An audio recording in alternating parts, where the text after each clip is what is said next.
I got the sense, talking to a couple of players in the leagues just quietly, that there's a real desire to prove something this year. We're still deep.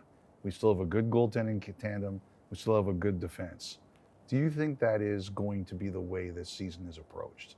I mean, I don't think we have to prove anything. I think we're a great team. I think we've, obviously made the playoffs every year, had a great regular season. I think it's just at that crunch time, that time where hockey, kind of takes a little step up and where the intensity increases a little bit. I think that's where we need to prove that we can deliver in those important games. I think we have a ton of depth and a lot of players that deserve to play. So, I think that we've proven that we're a great team and can handle the regular season. I think it's just, coming down to the playoffs and making sure that we play when it counts. Okay, Matthew Knies, Toronto Maple Leafs. So on this show, often I'm the problem, and that segues to Elliot's first question. Okay, so how many times have you seen Morgan Wallen now? Twice this summer, probably a total of 4 times. Okay, so I heard you're a big fan. Yeah, huge fan. I heard the first time you saw Morgan Wallen, you were nearly burned by firecrackers. Is that true? Yeah, I mean, it was in Arizona, and it was already like 110 degrees inside there, and then he uses a lot of flames. Like every 5 seconds into his song, flames go up, and it just gets hotter and hotter in there. And we were so close, and it was, yeah, I guess you could say that. Legitimately, how close did it come to you? I don't know, 5 feet, but I think that's enough for you to get a pretty good scare. So. Right. That's one of the stories I was told, is that the first time you saw him, you nearly got burned. Yeah, he loves That's that great. stuff. That's good stuff. Jeez. Favorite song by him? Honestly, his whole new album I love. Mm-hmm. Probably I Got Better is probably my favorite right now. Mm-hmm. I'm overplaying it, so I have to move on to the next one and Right. keep doing that. So How often does it come on the speakers, like in the dressing room? honestly, like mostly when we're just when we first get to the rink, when we're taping sticks and stuff, and then kind of once we're about to get on the ice, I think it kind of starts getting a little upbeat and a little less country. So Yes. yeah, He should honor you with the walkout.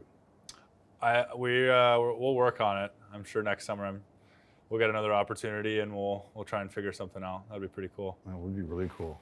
Jeez. So I just wanted to ask, obviously everyone's talking about the biggest change in Toronto this year. How do you think it'll be different?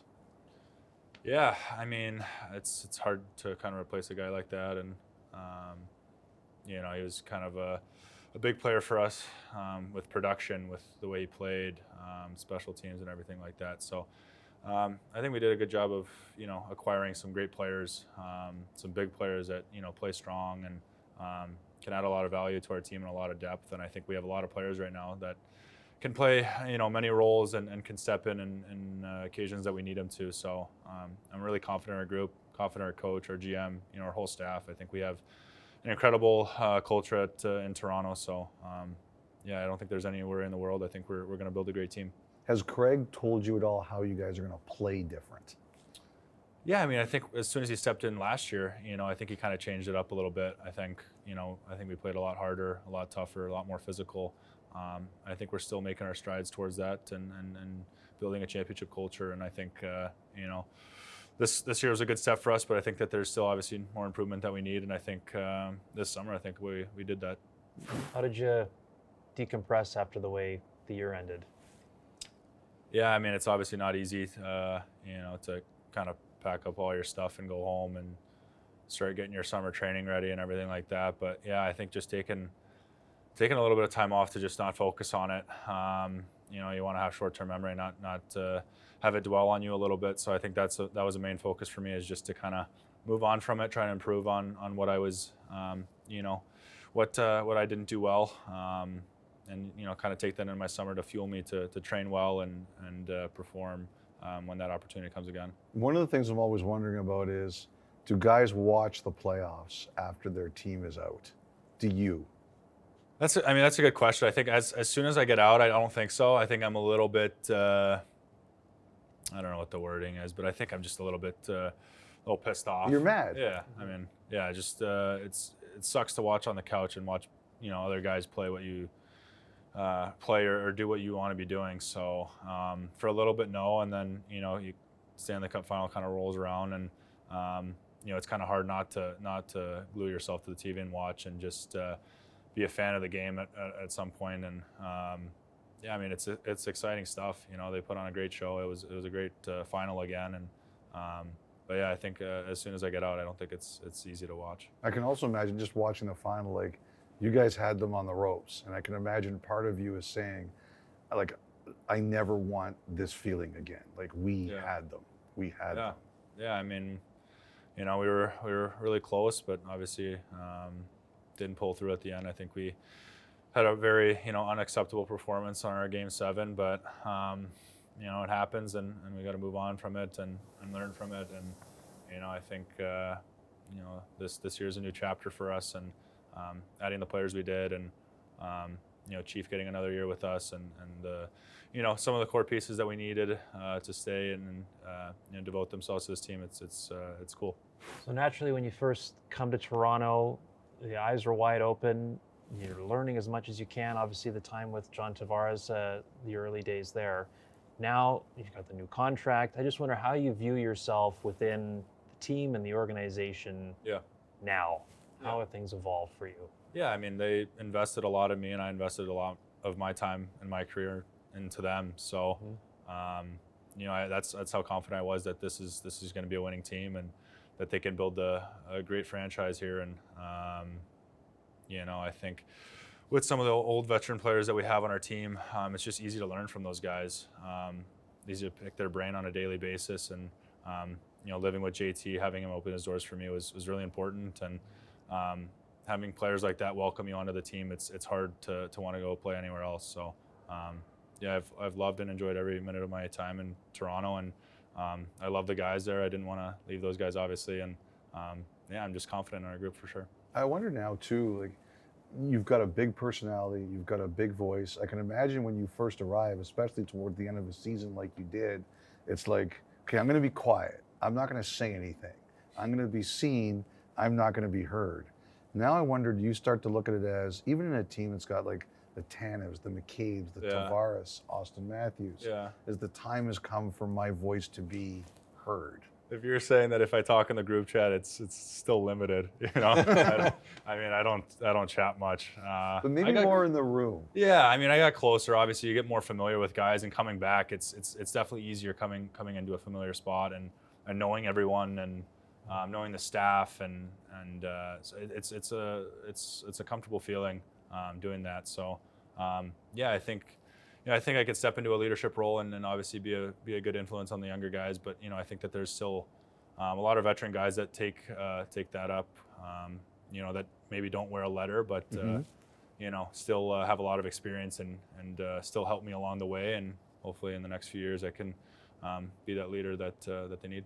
Do you ever see yourself like walking into, I don't know if you do it, like I'm not in there. Are you the kind of guy who sees yourself like after a rough period, everybody has them.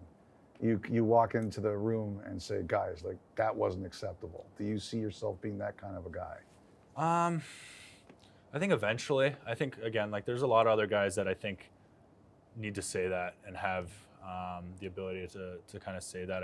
I still think I'm not the most vocal person for in the locker room, but I'm definitely learning to be more comfortable to kind of get on guys for not doing the right things and stuff like that. But obviously, like I said, there's a lot of guys that can do that for us, and a lot of guys that should be wearing a letter on our team. Who's the guy on the team when they get angry, you're like, this is bad?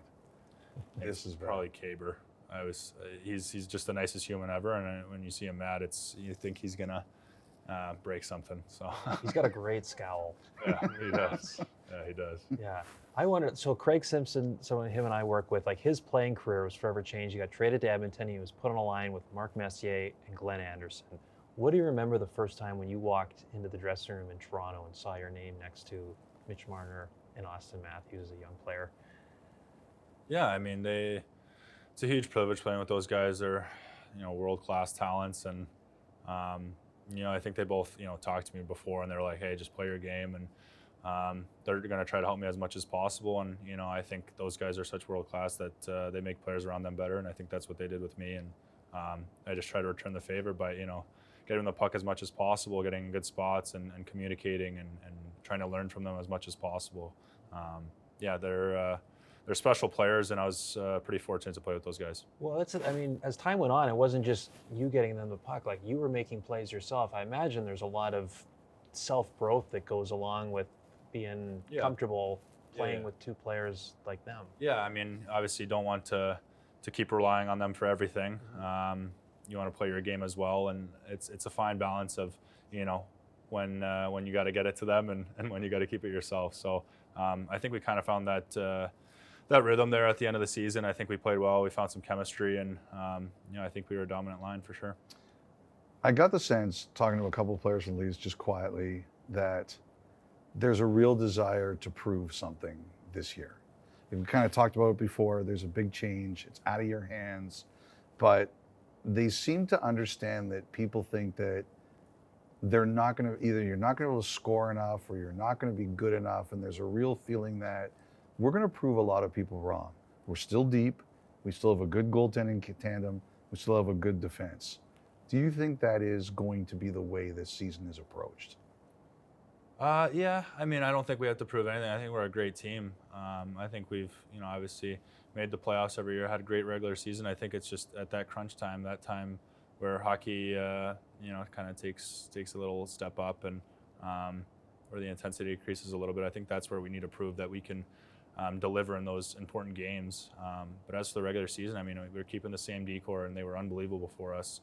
A lot of main pieces that are important for our team that are up front, and a lot of big accusations. So I think we have a ton of depth and a lot of players that deserve to play. So I think that we've proven that we're a great team and can handle the regular season. I think it's just coming down to the playoffs and making sure that we play when it counts.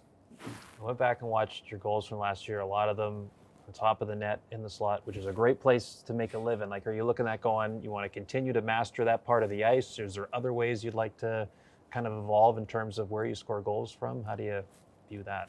Yeah, I mean, I love to score goals from anywhere, but I'm obviously mostly close to the net and scoring some of those garbage goals. But I love doing that. I think that's I'm really good at it.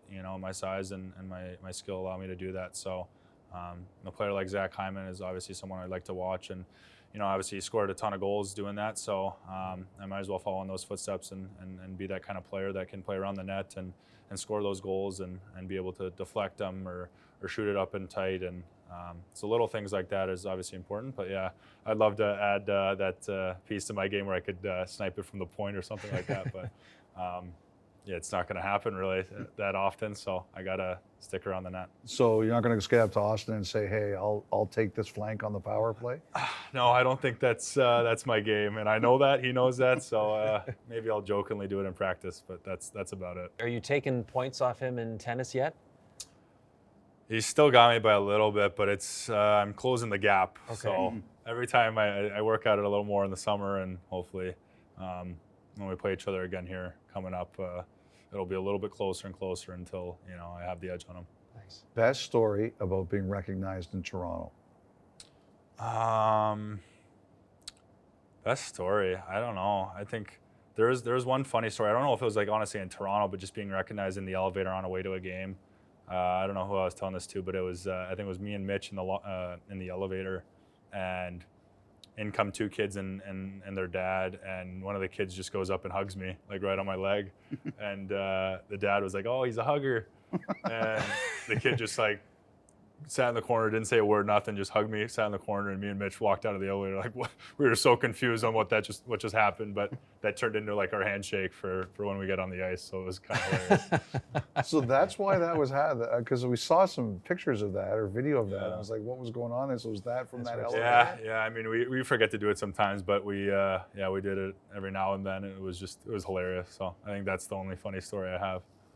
That's a pretty good. Is it going to be hard as a Toronto guy to root for a Boston team? Yeah, I think it's gonna be pretty difficult, to be honest. But, I'll do my best. Yes. Have you got your fleet gear ready? You got the swag? I don't. I'm waiting to get it online. Hopefully, she can provide me something. It's Online, pretty you have a expensive connection online. there. Yeah, I know. Have to go over that. Exactly. Yeah. Exactly. Seriously, send me some swag. It's Right. online. That's right. Yeah, but I don't know how much I'm gonna be wearing it around Toronto. So maybe just when I stop in occasionally in Boston. So. Right on. I saw in Joshua's story that you said 30 goals was a target, but part of me just wonders if you're thinking higher than that. I've always wondered, what have you thought is your ceiling? Like, what do you look at long term and say, I can do this? I'm not sure. I never looked at it from a statistical standpoint. I mostly focused on just how much I could help the team and the wins and losses column and how much I can impact the game. I think the only statistic I'd really look at is just how much time on ice I'm providing and how much I am doing on special teams and how much I'm helping my centerman, my right winger play better games. I think that's what I mostly focus on. Do you keep battle stats? Like, do you keep anything like that? Like puck battles won or anything like that? I don't look often, but every now and then I glance at it, and I'm just always happy to see it's over 50. So that's all makes me happy. So. That's really, see, I think that's really cool. Like Scotty Bowman always used to keep that. Puck battles won. Yeah. Who led his team in that? Was there anybody better than you last year? I don't know if you guys would know. I'm not sure. I don't know. Okay, I have to check that out. That's good to know. Last one for me. I was curious about equipment quirks and stuff like that. And you were telling me a little bit last year about, is it called rinsing your stick before a game? Can you shed some light on just the routine before? I started to I don't know how I got into the habit of it, but I started on an away game, and I'd take a new stick every game, and I'd take it out of the bag, and it was kind of like dusty, and there's some marks on it from just the stick bag, other sticks, whatever. And so I'd rinse it off in the shower and towel it up, and it just was sparkling clean, and I love to do it now. So I do it with every one of my sticks before I start taping it up, and it just, I don't know, it's kind of stuck with me now. Very good. Everybody's got their own stuff, Yeah, right? yeah. Everybody's got their own stuff. It's working for you. Thanks very much, Matthew. Yeah, Have a of great course. year. Thanks,